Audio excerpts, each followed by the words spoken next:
Over the last 5-6 years, Delhi government has been very proactively coming up with innovations and reforms in the public transport sector. Be it investing in better quality buses, innovations like the common mobility card, route rationalization, putting CCTVs in buses to increase women safety, putting bus marshals in buses. All of these investments are being made so that people of Delhi find it convenient as well as affordable to use public transport. At the same time, our efforts have also been on trying to bring in zero emissions mobility through one of the most progressive electric vehicle policies globally. To this end, last year in August of 2020, Delhi government notified the Delhi EV policy. This policy had a very big ambition that Delhi will emerge as an EV capital by 2024, wherein 25% of all newly registered vehicles will be EVs. And it laid down a very progressive roadmap of how we will get there. In the framing of the policy itself, we worked with many partners and experts in India and around the world.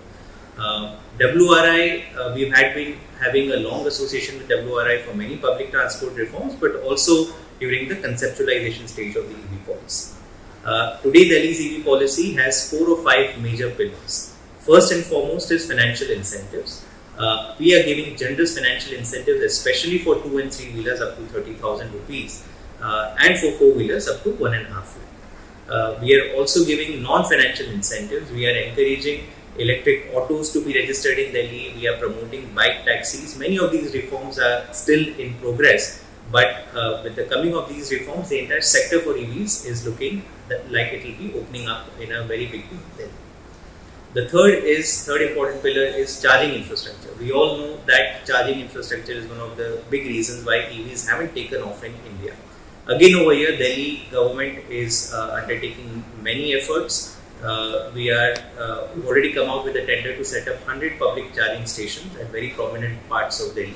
And we are also empaneling charging providers so that private spaces like malls, restaurants can have a single window facility to install chargers at their premises.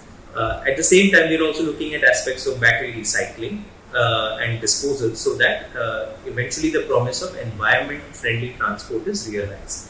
And finally, I would talk about the need for generating public awareness, because we've realized that governments can come out with better policies, but unless you are going to address the concerns of the consumers, which the industry also needs to do, but the governments can also come up with innovative campaigns to ensure that people understand the benefits of electric vehicles.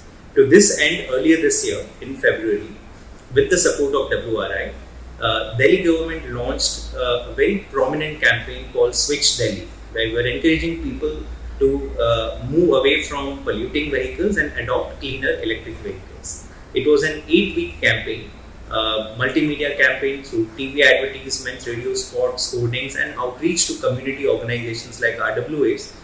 We did a lot of sensitization. And because of all these efforts, we are happy to note that despite being a difficult year of a pandemic, the share of electric vehicles in the first year of Delhi's EV policy has increased from 1.2% to 3.3%. This is a huge jump, and hopefully in the coming years we will be able to achieve a target of 25% share of EVs in all the vehicles. In the coming year as well, Delhi government has very ambitious plans from starting the shift to EVs. This is when the next year is when we will see this huge acceleration happen. We've already announced plans for our entire government fleet to transition into EVs, which will be more than 3,000 or 4,000 four-wheelers. We are going to be soon launching an electric auto scheme where 4,000 electric autos will be plying on the streets of Delhi. This is again going to be the largest of its kind scheme anywhere in India. And we will see a very, very wide deployment of charging infrastructure. All the planning and preparation that was going on for the last year will finally culminate in the next year. So we are very happy to have reached this point to be amongst the leading cities in India that are driving the transition to EVs. And all of this has been possible because of partners like WRI, who have been supporting us in multiple ways, be it charging infrastructure, be it public awareness campaign, and overall advisory support that we have received from them. Thank you.